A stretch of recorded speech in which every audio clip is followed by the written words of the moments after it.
சின்ன மருமகள் சீரியலோட upcoming episode என்னன்னு பார்க்கலாம். இங்கே சேது, தாமரை, சாவித்ரின்னு 2 பேரும் அவர் ரூமில் வந்து பேசினது மட்டும் இல்லாமல் கையில் இருந்த ஆதாரத்தெல்லாம் காட்டினதுனால ரொம்பவே கோவத்தில் அதிகமாக ட்ரிங்க்ஸ் பண்ணுறாரு. இது எல்லாத்தையும் மோகனா பார்க்குறாங்க. என்ன சேது, இப்படியே செஞ்சிட்டு இருந்தா எப்படி? நீ தான் இந்த வீட்டில் பொறுப்பாக இருக்கணும்.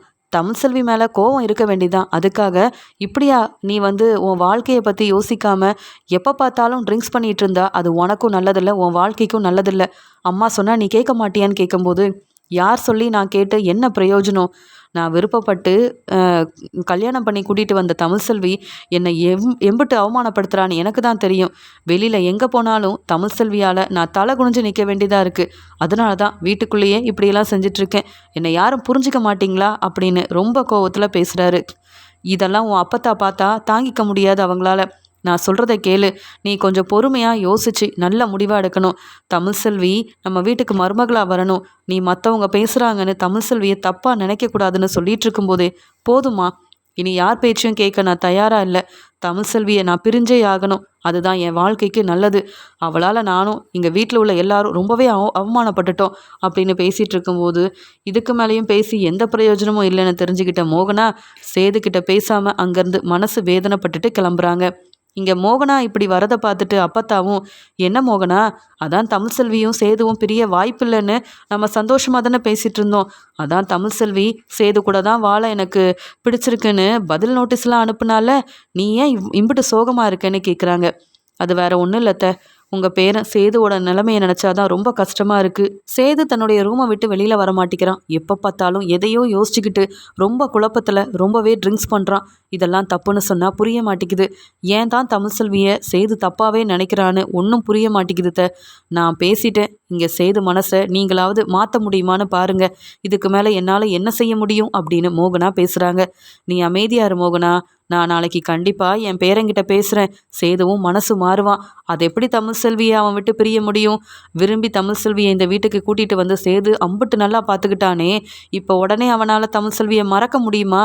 நான் பார்த்துக்கிறேன், நீ கவலைப்படாமல் இரு அப்படின்னு சொல்லி ஆறுதலாக பேசுகிறாங்க அப்பத்தா. இங்கே ஈஸ்வரி ராஜாங்கத்துக்கிட்ட சொல்கிறாங்க, மாமா நீங்களும் வெளியில் போகிறதில்ல, ஆனால் நாங்கள் எல்லாரும் வெளியில் போயிட்டு தான் வரோம். தமிழ்செல்வியை பற்றி எல்லாரும் ரொம்ப தப்பாக பேசிகிட்டு இருக்காங்க மாமா. ஆனால் தமிழ்செல்வி சேது கூட தான் வாழ போகிறேன்னு நோட்டீஸ் எல்லாம் அனுப்பி நம்ம குடும்பத்தை தலகுனிய வைக்கணும்னு நினைக்கிறா. நீங்களாவது ஒரு நல்ல முடிவாக எடுக்கக்கூடாதா? நீங்களாவது சேதுக்கிட்ட சொல்லக்கூடாதா? சேதுவும் தான் ரூம்லேருந்து வெளியில் வரதில்லை அப்படின்னு சொல்லும்போது உடனே ஆறுமுகம் சொல்கிறாரு, அன்னைக்கு கூட இங்கே வந்து சேது ஐயா வெளியில் போயிருக்கும்போது 4-5 பேர் தப்பாக பேசியிருக்காங்க தமிழ்செல்வியால். நம்ம குடும்பத்தை பற்றி ஏதோ தப்பாக பேச போய் அவங்க அந்த ஆளுங்களெல்லாம் சேது அண்ணன் வெளுத்து வாங்கிட்டு வந்திருக்காரு. அதான் இனி வெளியில் போகக்கூடாதுன்னு தான் ரூம்லேயே இருக்காரு சேது அண்ணன். அவர் நிலமையும் பார்க்கவே ரொம்ப பாவமாக தான் இருக்குன்னு ஆறுமுகம் சொன்னதை கேட்டுட்டு உடனே ஈஸ்வரி சொல்கிறாங்க, மாமா நம்ம இப்படி செஞ்சா என்ன? தமிழ்செல்வி வேணும்னே நம்ம குடும்பத்தை அவமானப்படுத்தணும்னு குடும்பமாக சேர்ந்து திட்டம் போடுறாங்க. அதுக்கு பேசாமல் சேதுவுக்கு நம்ம கல்யாணம் பண்ணி வச்சுட்டா அப்புறம் அவங்க பிரச்சனை செஞ்சாலும் பார்த்துக்கலான்னு நாம் ஏன் இப்படி ஒரு முடிவு எடுக்கக்கூடாது? சொல்லப்போனால் தமிழ்செல்வி சேது கூட வாழணும்னு ஆசையில் இப்படி நோட்டீஸ் அனுப்பியிருந்தாலும் அவள் நம்மக்கிட்ட உண்மையாக இந்த வீட்டில் ஒழுங்காக நல்ல மருமகளாக இருந்திருந்தா நாம் எதுக்கு சேதுவையும் தமிழ்செல்வியும் பிரித்து வைக்கணும்னு நினைக்க போகிறோம்? இல்லை சேதுவே ஏன் இப்படி ஒரு முடிவெடுக்க போகிறான்? சேது மனசில் தமிழ்செல்வி இப்போ இல்லவே இல்லை. அது மட்டும் இல்லாமல் நம்ம பேசாமல் நம்ம வீட்டில் இருக்கிற நம்ம சேதுக்காக பொண்ணு பார்த்தா என்ன? கல்யாணத்தை செஞ்சு வச்சா சேது சந்தோஷமாக இருப்பான்ல. இப்படி ரூம்லேயே அங்கே சேது மனசு வேதனையில் கஷ்டப்படுறத பார்த்துட்டு என்னாலேயே தாங்க முடியல. நீங்கள் எப்படி மாமா அதெல்லாம் பார்த்துட்ருக்க முடியும்? நீங்களும் இப்போ தான் ஹாஸ்பிட்டல்லேருந்து வந்திருக்கீங்க. அப்புறம் உங்களுக்கு எதுவும் ஆயிடக்கூடாதுல்ல, அதுக்காக தான் சொல்கிறேன்.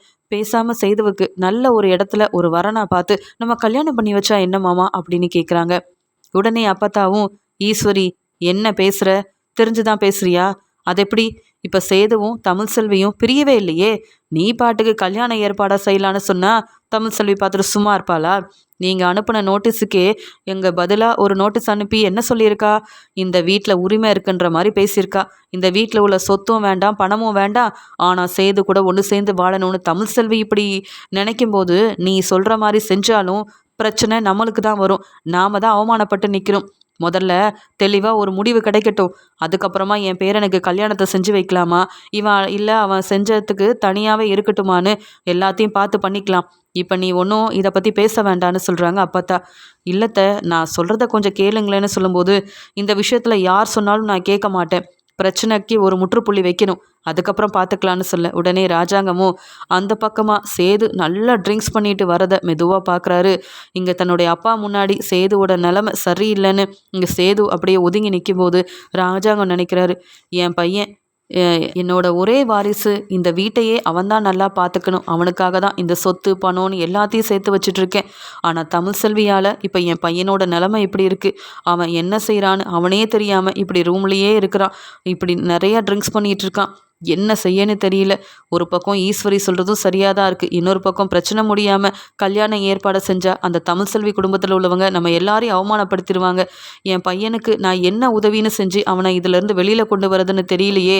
எப்படியாவது 2 குடும்பமும் சமாதானமாக பேசி அந்த தமிழ் செல்வி சேதுவை பிரிச்சிடலாம், அப்புறம் என் பையனுக்கு ஒரு நல்ல வாழ்க்கையை அமைச்சு கொடுக்கலான்னு நினச்சா, என்னவோ இந்த வீட்டு வாரிசை தான் சுமந்துட்டுருக்கேன்னு உரிமையோட டிவோர்ஸ் கொடுக்க முடியாதுன்னு தமிழ் செல்வி இப்படி பிரச்சனை செய்கிறாளே அப்படின்ற மாதிரி இங்கே சேதுவோட நிலைமையை பார்த்துட்டு ராஜாங்கம் கண் கலங்கி இருக்க, உடனே அப்பத்தா சேது இங்கே வா அப்படின்னு கூப்பிடுறாங்க.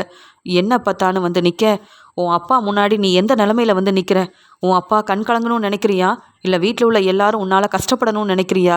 என்னது இது, ரூம்குள்ளேயே இருக்கிற, உங்கள் அம்மா சொன்ன மாதிரி நல்லா ட்ரிங்க்ஸ் பண்ணுறியே, இப்போ இதெல்லாம் தேவையா? இருக்கிற பிரச்சனையெல்லாம் ஒன்னால தான் வந்தது. நாங்களே முன்னாடி பார்த்த பொண்ணை கல்யாணம் பண்ணியிருந்தா இந்த நிலைமைக்கு நீ வந்திருக்க மாட்ட. சரி, அது போனால் போதுன்னு தமிழ் செல்வி கூடயாவது ஒன்று சேர்ந்து வாழுன்னா, என்னவோ தமிழ் செல்வி ஏமாத்திட்டா, இனி அவ கூட வாழ மாட்டேன்னு நீயா ஒரு முடிவெடுக்கிற? நீ செய்கிறதெல்லாம் தப்புன்னு சொல்கிறாங்க. என்ன தப்பு? நான் செய்கிறது எல்லாமே சரிதான் அப்பத்தா. நீங்கள் எல்லாரும் தான் தமிழ் செல்வியை நல்லவளாக நினைக்கிறீங்க. அவள் என்னெல்லாம் செய்கிறா தெரியுமா அப்படின்னு இங்கே சாவித்திரியும் தாமரையும் என்னெல்லாம் இங்கே சேதுக்கிட்ட சொல்லி மனசை மாத்திரம்னு திட்டம் போட்டு வந்தாங்களோ, அந்த ஆதாரத்தெல்லாம் பார்த்த சேது தமிழ் செல்வி மேலே உள்ள கோவத்தில் அவருக்கு தெரிஞ்ச மாதிரி இந்த உண்மை எல்லாத்தையுமே சொல்கிறாரு.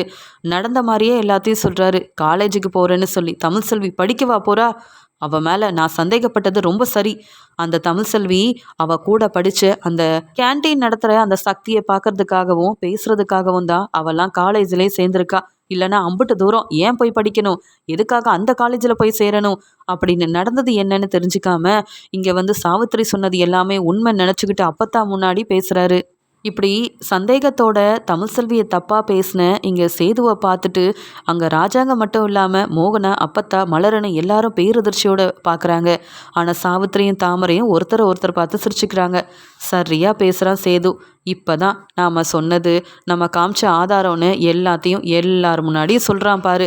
இதுக்காக தானே அந்த தமிழ் செல்வி என்ன செய்கிறா, காலேஜில் படிக்கிறாளா, யார்கிட்ட பேசுகிறான்னு எல்லாத்தையும் பார்த்து நமக்கும் ஆதாரம் வேணுன்றதுக்காக ஆளெல்லாம் ஏற்பாடு பண்ணி வச்சுருக்கேன். பாத்தியா தாமரை, இங்கே சேது மனசில் நம்ம சொன்னது எல்லாமே நல்லா ஞாபகத்தில் வந்திருக்கு போல அப்படின்னு சிரிக்கிறாங்க சாவித்ரி.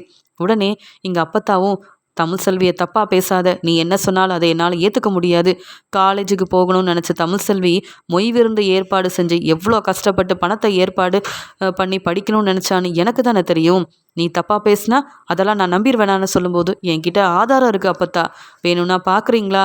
அந்த தமிழ் செல்வி ஏற்கனவே என்னை கல்யாணம் பண்ணிக்கிறதுக்கு முன்னாடி சக்தின்றவனை விரும்பியிருப்பா போல, அதனால தான் என்ன கல்யாணம் பண்ணிக்க விருப்பம் இல்லைன்னு போலீஸ்க்கெல்லாம் ஃபோன் பண்ணியிருக்கா அப்பத்தா.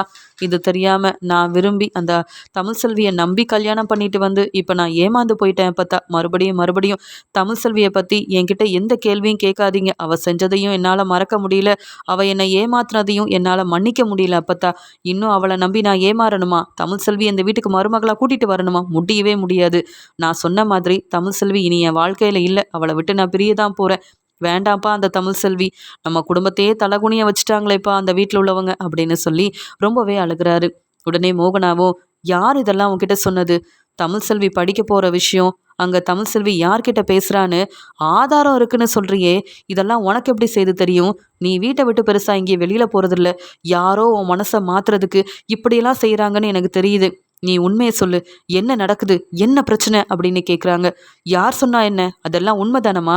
அதனால தான் தெளிவாக இப்படி ஒரு முடிவு எடுத்திருக்கேன். வேண்டாம், யாரும் தமிழ்செல்வியை பற்றி இந்த வீட்டில் இனி பேசக்கூடாது. தமிழ்செல்விக்கு யாரும் சப்போர்ட் பண்ணக்கூடாது. நானும் தமிழ்செல்வியும் ஒன்று சேர்ந்து வாழணும்னு அப்போ தான் நீங்கள் நினைக்கவே கூடாது. என் வாழ்க்கை நல்லா இருக்கணும்னா என்னை அப்படியே விட்டுருங்க. நான் தனியாகவே இருந்து எவ்வளோ வேணாலும் கஷ்டப்பட்டுக்கிறேன். ஆனால் தமிழ்செல்வி மட்டும் என் மனைவியாக இந்த வீட்டுக்கு மறுபடியும் வரக்கூடாது. அதை என்னால் தாங்கிக்க முடியாது. என் அம்மாவே எனக்கு வாரிசாக வரப்போகிறாங்கன்னு எவ்வளோ ஆசையாக காத்துட்டு இருந்தேன்னு எனக்கு தான் தெரியும். அந்த விஷயத்துலேயே என்னை ஏமாத்தினவ கல்யாணத்துக்கு முன்னாடியே அந்த சக்தியை கண்டிப்பாக விரும்பியிருப்பா. அது எனக்கு நல்லா தெரியும் அப்படின்னு சொல்லும்போது, போதும், இதுக்கு மேலே உன் மனைவி தமிழ்செல்வியை பற்றி நீ என்ன வேணாலும் பேசிக்கலாம். ஆனால் என் பேத்தி தமிழ்செல்வியை பற்றி எனக்கு தெரியும். யாராவது அவளை தப்பாக பேசுனீங்க அம்பிட்டுதேன். அது மட்டும் இல்லாமல் சேது, யாரோ உன்னை தப்பாக இப்படியெல்லாம் சொல்லி உன் மனசை மாற்றிருக்காங்க. அது யாருன்னு மட்டும் கண்டுபிடிச்சேன்னு வை, சும்மா விட மாட்டேன்னு அப்பத்தா சொல்லும்போது சாவித்திரியும் தாமரையும் திருன்னு முழிக்கிறாங்க. யார் சொன்னால் என்ன அப்பத்தா, உண்மை யாராலையும் உண்மையை மறைக்க முடியாதுல்ல அப்படின்னு அழுதுகிட்டே தான் ரூமுக்கு போகிறத பார்த்துட்டு ராஜாங்க சொல்கிறாங்க, இது வேறையா, இப்படிப்பட்ட தமிழ்செல்வியவா சேது விரும்பி நம்பி கல்யாணம் பண்ணா? இதெல்லாம் கேட்கும் போதே எனக்கு பிடிக்கல. இன்னும் அந்த தமிழ்செல்வியால் நம்ம எவ்வளோ தலகுனிய போகிறோமோ. சேதுவோட கல்யாணத்துக்கு முன்னாடியே இதை பற்றிலாம் நம்ம விசாரித்து தெரிஞ்சிருந்தோன்னா இந்த கல்யாணத்தையே நான் நடக்க விட்டுருக்க மாட்டேன். என் பையன் வாழ்க்கையும் இப்படி ஆயிருக்காது அப்படின்னு சேது சொன்னது எல்லாமே உண்மைன்னு நம்பி தமிழ்செல்வி மேலேயும் தமிழ்செல்வி குடும்பத்து மேலேயும் ராஜாங்க ரொம்பவே கோவத்தில் இருக்காரு. இங்கே சேது தமிழ்செல்வியை பற்றி பேசிட்டு போனதெல்லாம் பார்த்துட்டு ஈஸ்வரிக்கு அவ்வளோ சந்தோஷம். உடனே இந்த விஷயத்த தமிழ்செல்விக்கு ஃபோன் பண்ணி சொல்லணும். அப்போ தான் தமிழ்செல்விக்கு சேது மேலே ரொம்ப கோவம் வரும். மறுபடியும் தமிழ்செல்வி சேது கூட ஒன்று சேர்ந்து வாழணும்னு நினைக்க மாட்டா. இதுக்காக நாம் எல்லாத்தையும் செஞ்சு தான் ஆகணும்னு யாருக்கும் தெரியாமல் அங்கே ஈஸ்வரி தமிழ்செல்விக்கு ஃபோன் பண்ணுறாங்க. எதுக்காக இந்த ஈஸ்வரி எனக்கு ஃபோன் பண்ணுறாங்கன்னு தெரியல அப்படின்னு தமிழ்செல்வியும் எடுத்து பேச ஆரம்பிக்கும் போது ஈஸ்வரி அழுதுகிட்டே, தமிழ் எப்படிமா இருக்கேன்னு கேட்குறாங்க. நான் இருக்கிறது இருக்கட்டும், நீங்கள் எதுக்கு எனக்கு அடிக்கடி ஃபோன் பண்ணுறீங்க? அந்த வீட்டில் என்ன நடக்குதுன்னு கூட தெரிய வேண்டான்னு நான் தான் யாருக்கும் ஃபோன் பண்ணுறதே இல்லையேன்னு தமிழ்செல்வி சொல்கிறாங்க. அது எப்படி தமிழ் உன்ன மாதிரி எங்களால் இருக்க முடியும்? நீ காலேஜில் சேர்ந்துட்டேன்னு கேட்டு சந்தோஷப்பட்டேன். நீ நல்லா படித்து முன்னேறணும், டாக்டர் ஆகணும், சேது கூட ஒன்று சேர்ந்து வாழணுன்றது என்னுடைய ஒரு ஆசையாக இருக்குது. ஆனால் அதெல்லாம் நடக்காது போல். ஏன் தெரியுமா? சேது உன்னை தப்பாக புரிஞ்சுக்கிட்டு ரொம்ப தப்பாக பேசிகிட்டு இருக்காமா எங்கள் வீட்டில். உன் மேலே இந்த ராஜாங்கம் சேதுன்னு எல்லாரும் எம்பிட்டு கோவமாக இருக்காங்க தெரியுமா அப்படின்னு நடந்த எல்லாத்தையும் தமிழ்செல்வி கிட்ட சொல்கிறாங்க. ஈஸ்வரி சொன்னதை கேட்டு பேரதிர்ச்சியோட தமிழ் கேட்குறாங்க. என்ன சொல்கிறீங்க நீங்கன்னு கேட்கும்போது, ஆமாம்மா, நீ காலேஜில் போய் சேர்ந்துருக்கல்ல, அதுக்கெல்லாம் காரணம் உன் கூட படித்த அந்த சக்தி தானா. சக்தி என்னவோ அங்கே கேன்டீனில் வேலை பார்க்குறானாமே, அவன் கூட பேசுகிறதுக்காகவும் தான் நீ இப்படி அங்கே இருக்கிற காலேஜில் சேர்ந்துருக்கிறதா இங்கே சேது தாமா சொல்கிறான். உன் மேலே நம்பிக்கை இல்லை, நீ ரொம்ப தப்பு பண்ணுறேன்னு சொல்லி உன்னை பற்றி என்னென்னவோ சொல்கிறான். என்னால் அதை கேட்கக்கூட முடியல. இப்படி உன் மேலே சேது சந்தேகப்படுற மாதிரி அங்கே காலேஜில் நடக்கிற எல்லாத்தையுமே அவன் பார்க்குறான் போல். ஏதோ ஒரு ஆதாரம் இருக்குன்னுலாம் சொல்கிறாமா. சொல்லப்போனால் நீ என்ன செய்கிற, அங்கே படிக்கிறியா இல்லையான்னு ஏதோ ஒரு ஆளை அனுப்பி பார்க்குறானோ என்னவோ தெரியல. ஆனால் செய்து சொல்கிறதெல்லாம் என்னால் ஏற்றுக்கவே முடியல. நீ எப்படிப்பட்டவன்னு எனக்கு தெரியுமே. இந்த வீட்டுக்கு மருமகளும் நீ மறுபடியும் மருமகளாக வரணும்னு நான் நினைக்கிறேன். ஆனால் சேது மட்டும் இப்படி மனசு மாறாமல் இப்படி பேசுகிறத என்னால் கேட்கக்கூட முடியலமான்னு ரொம்ப அழுதுகிட்டே பேசுகிற மாதிரி பேசுகிறாங்க. இங்கே உடனே தமிழ்செல்வி யோசிக்கிறாங்க, சேது இப்படிலாம் யோசிக்கிறாரா? நான் படிக்க போகிறத கூட தப்பாக பேசுகிறாரா? அவர் முகத்திலே இதான் முழிக்கக்கூடாதுன்னு இருந்தேன். சரி பரவாயில்ல, நான் பார்த்துக்கிறேன்.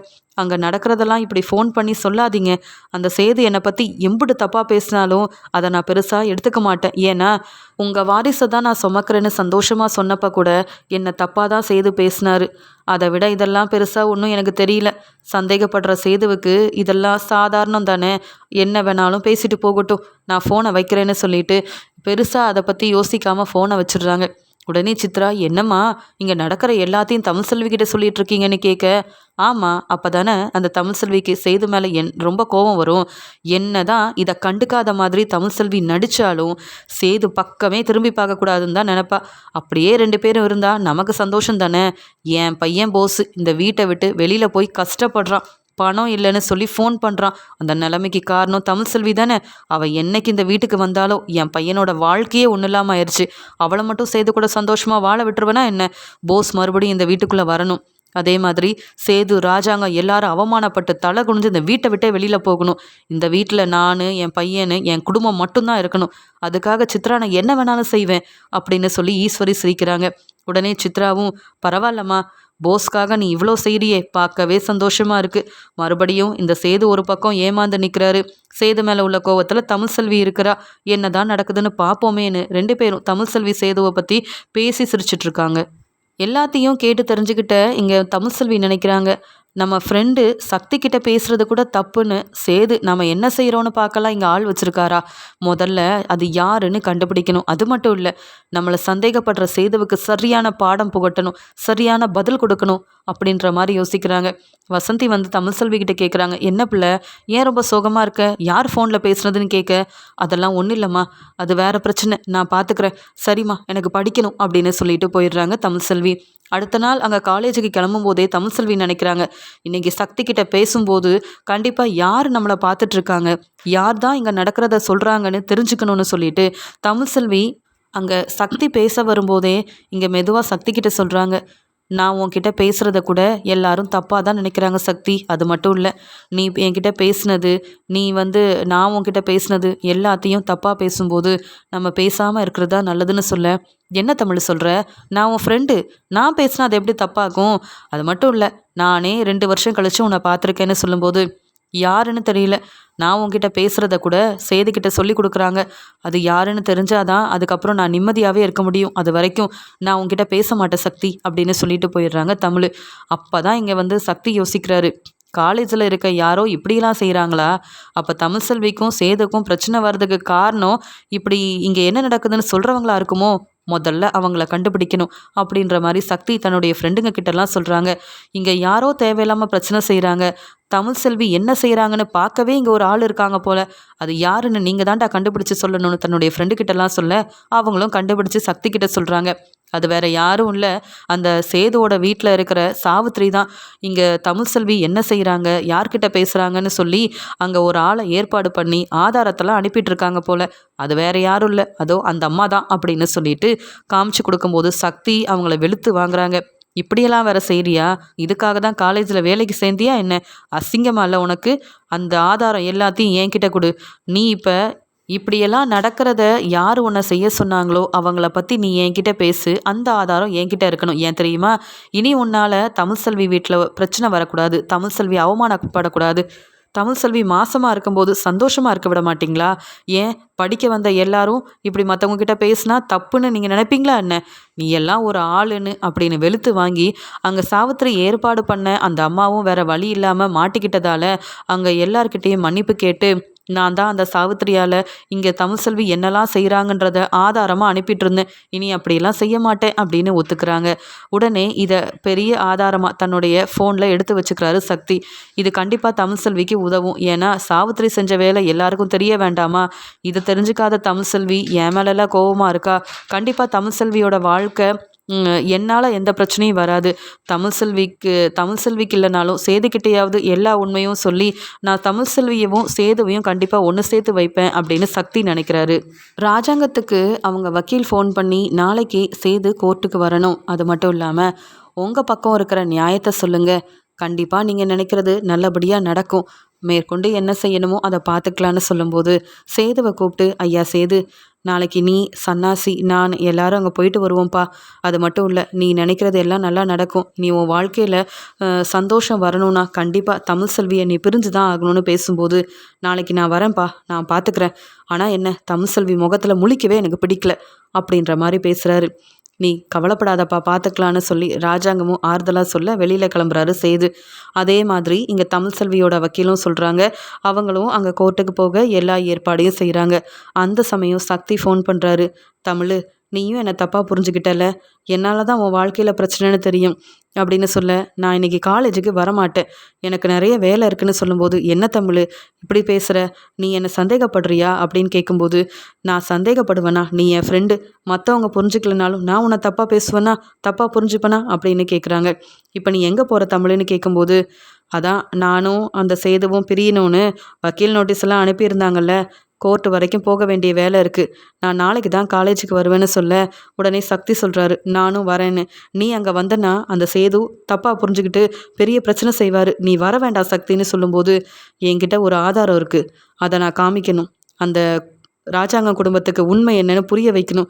உன்னை போய் அவங்க தப்பாக பேசியிருக்காங்க. நான் உன் ஃப்ரெண்டு தானே. உன் வாழ்க்கையில் என்னால் பிரச்சனை வர விடுவேனா என்ன? நீயும் சேதுவும் ஒன்று சேர்ந்து வாழணும். அந்த வாரிசை சேது ஏற்றுக்கணும். அதுக்காக நான் என்ன வேணாலும் செய்வேன். ஏன் தெரியுமா? நீ என் ஃப்ரெண்டு. அதுக்காக நான் வருவேன் அப்படின்னு சொல்கிறாரு சக்தி. இங்கே வேற வழி இல்லாமல் இங்கே வந்து தமிழ் செல்வியும் ஒத்துக்கிறாங்க. வசந்தி, செல்லப்பாண்டி, தமிழ்செல்வின்னு எல்லாருமே அங்கே போகிறாங்க. அதே நேரத்தில் சக்தியும் வந்திருக்காரு. தமிழ்செல்வி கூட சக்தி பேசிகிட்டு இருக்கிறத பார்த்துட்டு இங்கே சேதுக்கு அம்புட்டு கோவம் வருது. பார்த்தீங்களாப்பா, அன்னைக்கு நான் சொன்னப்போ அப்பத்தா தமிழ்செல்விக்கு சப்போர்ட் பண்ணாங்கல்ல, இப்போ இங்கே கூட அந்த தமிழ்செல்வி ஃப்ரெண்டுன்னு சொல்கிற அந்த சக்தியை கூப்பிட்டு வந்திருக்கா.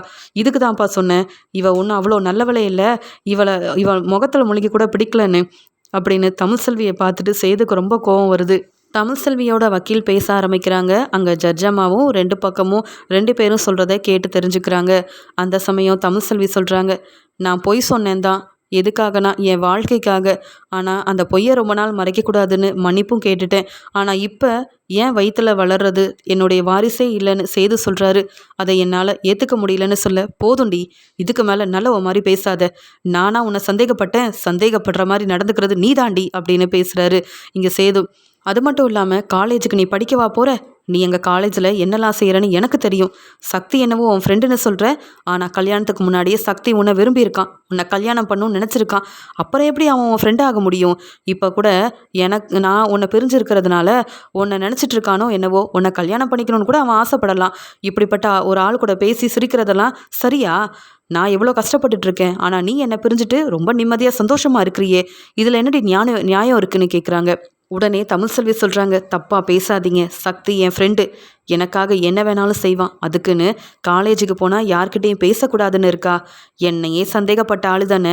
நீங்கள் என்ன வேணாலும் பேசுவீங்க. ஆனால் அதற்கெல்லாம் சரிதான்னு நான் சொல்ல முடியாது.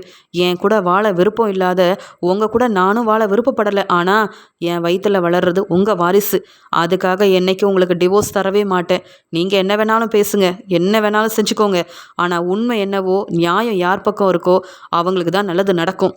நீங்கள் சந்தோஷமாக இருங்க. நான் உங்கள் வீட்டுக்கு பணத்துக்காகவோ சொத்துக்காகவோ வரப்போகிறதில்ல. ஆனால் உண்மையை நிரூபிக்கிற வரைக்கும் நான் டிவோர்ஸ் தரவே மாட்டேன்னு உறுதியாக சொல்லிடுறாங்க. அந்த சமயம், ஆமாம், அந்த சக்தி யார் அப்படின்னு கேட்குறாங்க ஜட்ஜம்மா. உடனே சக்தியும் அங்கே வந்து நிற்க, பார்த்தீங்களா, இங்கே கூட தன்னுடைய ஃப்ரெண்டுன்னு சொல்கிற இந்த ஆளை கூட்டிகிட்டு வந்திருக்காளே, இவளை எப்படி நல்லவளாக இருக்க முடியும்? இவளை எப்படி நம்பி என் வீட்டுக்கு மருமகளாக கூட்டிகிட்டு போக முடியும்? என் குடும்பத்தையே அவமானப்படுத்திட்டா இந்த தமிழ்செல்வி அப்படின்னு என்ன ஏதுன்னு புரிஞ்சுக்காம சேது ரொம்ப கோபமாக பேசிகிட்டு இருக்க சக்தி சொல்கிறாரு, மேடம், நான் பேசுகிறத கொஞ்சம் கேளுங்க. நானும் எந்த தப்பும் செய்யலை, தமிழ்செல்வியும் எந்த தப்பும் செய்யலை. தமிழ் ரொம்ப பாவம். நான் ஒரு ஆதாரத்தை காமிக்கிறேன், அதை பார்க்குறீங்களா? ஏன்னா காலேஜில் ஃப்ரெண்ட்ஸுங்க கிட்டலாம் தமிழ்செல்வி பேசுறது சிரிக்கிறதுன்னு எல்லாத்தையுமே அங்கே ஆதாரமாக இவங்க வீட்டில் இருக்க சாவித்திரிக்கு ஒரு அம்மா அனுப்பிட்டு இருந்தாங்க. அவங்கள வெளுத்து வாங்கினதுக்கு அப்புறமா தான் உண்மை தெரிஞ்சது. தமிழ்செல்வியும் சேதுவும் ஒன்று சேரக்கூடாதுன்றதுக்காக திட்டம் போட்டு அந்த வீட்டில் உள்ளவங்களே என்னெல்லாம் செய்கிறாங்கன்னு என்கிட்ட இருக்க ஆதாரத்தை பாருங்களேன் அப்படின்னு அங்கே காமிக்கும் போது தான் தெரியுது. அங்கே ஏற்கனவே சாவித்திரி அனுப்பின அந்த அம்மாவும் என் மேலே தப்பு இல்லை, தமிழ்செல்வி அந்த வீட்டுக்கு மருமகளாக வரக்கூடாதுன்னு இங்கே காலேஜில் தமிழ்செல்வி நல்லா தான் படிக்கிறாங்க, ஆனால் அவங்க மேலே தப்பு வரணுன்றதுக்காகவே இப்படியெல்லாம் ஆதாரத்தை அனுப்ப சொன்னாங்க. நானும் அனுப்புனேன். சொல்லப்போனால் தமிழ்செல்வி ரொம்ப நல்ல பொண்ணு. அவங்க இப்போ மாசமாக இருக்கிறதுனால சேது கூட ஒன்று சேர்ந்து வாழ்ந்தா நல்லாயிருக்கும் நான் கூட நினச்சேன். பணத்துக்கு ஆசைப்பட்டு தான் இப்படி தப்பு பண்ணிட்டேன். தமிழ்செல்வி மேலே எந்த தப்புமே இல்லை. சாவித்திரி சொல்லி நான் தான் இந்த ஆதாரத்தெல்லாம் அனுப்புனது அப்படின்னு சொல்கிற ஆதாரத்தையும் பார்க்குறாங்க. அப்புறம் தான் இங்கே வந்து ஜட்ஜம்மாவுக்கு புரியுது, இங்கே இவங்க வீட்டில் உள்ளவங்களே சேது தமிழ்செல்வியை பிரிக்க திட்டம் போடுறாங்க.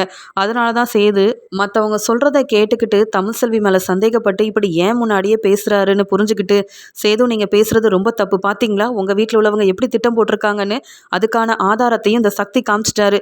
சக்தி ஒரு நல்ல ஃப்ரெண்டாக இருக்க போய் தான் நீங்கள் மறுபடியும் தமிழ்செல்வி கூட ஒன்று சேர்ந்து வாழணும்னு இங்கே வந்து உண்மையை சொல்கிறதுக்காக வந்திருக்காரு. இதே நீங்கள் சொல்கிற சக்தி தப்பானவராக இருந்திருந்தா கண்டிப்பாக இப்படி ஒரு நல்லது நடக்கணும்னு நினைக்க மாட்டாரே. நீங்கள் முதல்ல தமிழ்செல்வியை புரிஞ்சுக்கோங்க. தமிழ்செல்வி பொய் சொல்கிற மாதிரி எனக்கு தெரியல. அது மட்டும் இல்லாமல் தமிழ்செல்வி படித்து நல்லபடியாக முன்னேறி டாக்டர் ஆனால் உங்களுக்கு தான் பெருமை. மற்றவங்க எல்லாரும் உங்களையும் தான் பாராட்டுவாங்க. அதை புரிஞ்சுக்காம என்ன வேணாலும் பேசலான்னு தப்பாக புரிஞ்சுக்கிட்டீங்கல்ல இப்பன்னு சொல்ல, அந்த ஆதாரத்தெல்லாம் சேது பார்த்ததுக்கு அப்புறமா தான் தெரியுது. சக்தி வந்து தமிழ்செல்விக்கு உதவி செஞ்சிருக்காரு. ஒரு ஃப்ரெண்டா, நல்ல ஒரு ஃப்ரெண்டா தான் இருந்திருக்காரு. நான் தான் தப்பாக புரிஞ்சுக்கிட்டேன். சாவித்திரி தாமரை என்கிட்ட இப்படி தானே சொன்னாங்க. நானும் அதெல்லாம் உண்மைன்னு நினச்சி இங்கே வந்து ரொம்பவே தப்பாக பேசிட்டேனே அப்படின்னு தலை குனிஞ்சு நிற்கிறாரு சேது. உடனே சக்தியும் சேதுக்கிட்ட, அண்ணே என்னால் ஏனே உங்கள் 2 பேத்துக்கு இடையிலையும் பிரச்சனை வரணும். நான் வேணும் தமிழ்செல்வி கிட்ட பேசாமல் இருக்கேன். ஆனால் நீங்கள் 2 பேரும் பிரியக்கூடாதுன்னே. நான் தமிழ்செல்வி மேலே வச்சிருக்கிற நம்பிக்கையை கூட நீங்கள் வைக்காமல் இருந்தால் எப்படி? நீங்கள் விரும்பி தானே கல்யாணம் பண்ணீங்க. பாவனே தமிழ்செல்வியை நீங்கள் ஏற்றுக்கணுன்னே. அதுக்காக தான் இந்த ஆதாரத்தெல்லாம் கொண்டு வந்தேன். என் ஃப்ரெண்டு தமிழ்செல்விக்காக நான் இதெல்லாம் செய்யணும்னு நினைக்கும் போது உங்கள் மனைவி தமிழ்செல்வியை நீங்கள் ஏற்றுக்கக்கூடாதான்னு தமிழ்செல்விக்கு சப்போர்ட் பண்ணி பேசுகிறாரு சக்தி. இதை பார்த்துட்டு கண் கலங்கி நிற்கிறாங்க தமிழ்செல்வியோட நல்ல மனசை சேதுக்கு ஜட்ஜமாக புரிய வச்சதுனால இங்கே வந்து வேற வழி இல்லாமல் ராஜாங்கம் என்ன செய்ய நினைக்கும் போது ராஜாங்கத்தை கூப்பிட்டு பேசுகிறாங்க. நீங்கள் தான் ஒரு நல்ல அப்பாவாக இருந்து சேதுவுக்கு ஒரு நல்ல வாழ்க்கையை கொடுக்கணும். தமிழ்செல்வி எந்த தப்பும் செய்யலைன்னு ஆதாரத்தெல்லாம் பார்த்த ராஜாங்கம் புரிஞ்சுக்கிறாங்க. எல்லா பிரச்சனைக்கும் காரணம் சாவித்திரி தான். சேதுவோட மனசை மாற்ற இப்படியெல்லாம் செஞ்சிருக்க சாவித்திரி முன்னாடி கண்டிப்பாக சேதுவும் தமிழ்செல்வியும் ஒன்று சேர்ந்து வாழணும்னு ராஜாங்கம் முடிவெடுக்கிறாரு. அது மட்டும் இல்லாமல் சேது கிட்ட இங்கே தமிழ்செல்வி கிட்ட நீ மன்னிப்பு கேட்கணும் அப்படின்னு சொல்லும்போது தமிழ்செல்வி கண் கலங்கி நிற்க சேது ராஜாங்கம் 2 பேரும் தமிழ்செல்வி கிட்ட மன்னிப்பு கேட்குறாங்க. அங்கே ஜட்ஜம்மா முன்னாடியே சேது தமிழ்செல்வியை ராஜாங்கம் சந்தோஷமாக ஒன்று சேர்த்து வைக்கிறாரு. சேது தான் செஞ்ச தப்பை புரிஞ்சுக்கிட்டு மறுபடியும் சேதுவும் தமிழ்செல்வியும் ஒன்று சேர்ந்ததால எல்லாரும் சந்தோஷப்படுறாங்க.